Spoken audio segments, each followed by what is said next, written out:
Hello everyone, friends.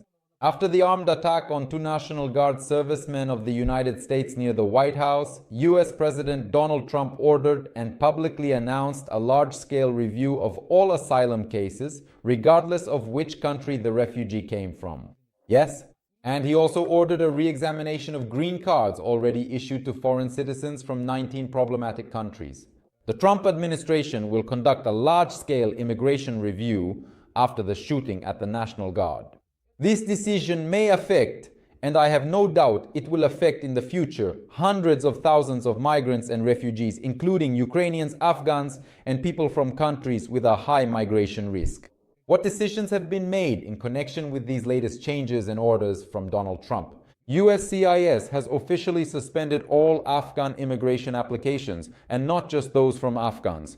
On the same day as the shooting, it was announced that the review of all Afghan cases was being suspended, and then the next day it was announced that the review of absolutely all asylum cases, regardless of country, was being suspended.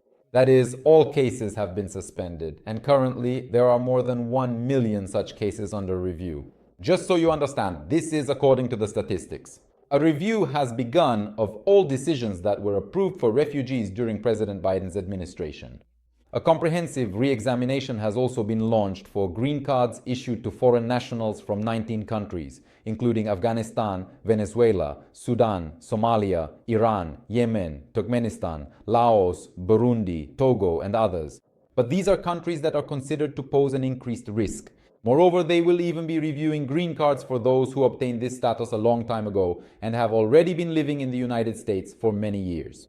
For example, if someone is a citizen of Venezuela and received their green card 10 years ago, as I understand it, their grounds for obtaining it will also be reviewed, and it's unclear how all of this will end. Their green card may be revoked, and this person could simply be deported. So everyone is living in fear, both refugees and green card holders from these countries, and of course, they are left in a state of uncertainty. What exactly will they be checking? USCIS Director Joseph Edlow wrote on his X account, "At the direction of the President, I have ordered a comprehensive, thorough re-examination of all green cards held by every foreign national from each country that poses concern and risk." In other words, each file will be reopened. So their case will be reviewed even if they received their green card 5 years ago. And all the facts that served as grounds for issuing them this card will be re-examined. At the slightest doubt, at the slightest inconsistency in the case, if before they might have turned a blind eye and issued the card, now upon review, at the slightest inconsistency, at the slightest lack of information, or if any information seems suspicious, the green card status will be revoked. And then further actions regarding the person will be taken in accordance with the law. That is, as I mentioned earlier, this could even lead to the deportation of the person. In addition, they will even be reviewing the refugee status of those who received it during President Donald Trump's administration. These people are also at risk. In other words, they will be rechecking everything and everyone. What is the scale of this whole operation and how many people will it affect? According to current estimates, approximately 233,000 individuals are presently subject to thorough review because they originally received their immigration status under the administration of President Biden. They definitely and unequivocally fall under this comprehensive review. More than 200,000 Afghan individuals who were indeed evacuated after the Taliban came to power also fall under this specific status. They have been receiving it since 2021. Citizens who have refugee status and who have already received a green card from these 19 problematic countries that are considered at risk, which I mentioned to you, also fall under scrutiny and re-examination. And accordingly, in 2026, as we already know, I made a separate video about this. Trump ordered and planned that only 7,500 refugees will be able to enter America in total. This is a historic minimum for the USA. So accordingly, priority will be given to white South Africans from South Africa. That is, these are white people from the Republic of South Africa. They will be given priority. Most likely they will be approved because 50 people have already entered, they were all approved, and they received refugee status in the United States.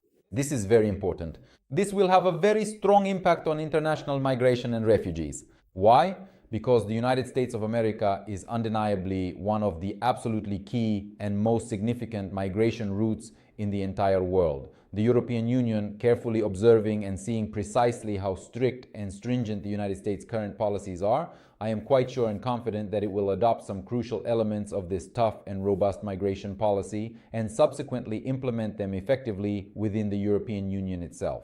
So, essentially, what we are currently witnessing now is the significant beginning of a global and pervasive trend toward the tightening of migration policies, particularly after these unfortunate and concerning incidents related to crime and security that have regrettably occurred in the United States, and which we very often observe and frequently see in various parts of Europe, most notably and prominently in France and Germany. While in Germany, it's happening all the time. People are being stabbed, killed, attacked. The local population in Germany is simply afraid to go outside after dark. This is already being reflected in surveys of the local people. They're just afraid that they'll be attacked in the evening and so on. And what's more, they're afraid not of Germans, not of their fellow citizens, but of foreigners who are in Germany. That's the situation, friends. What do you think about this topic? Please share your opinion in the comments.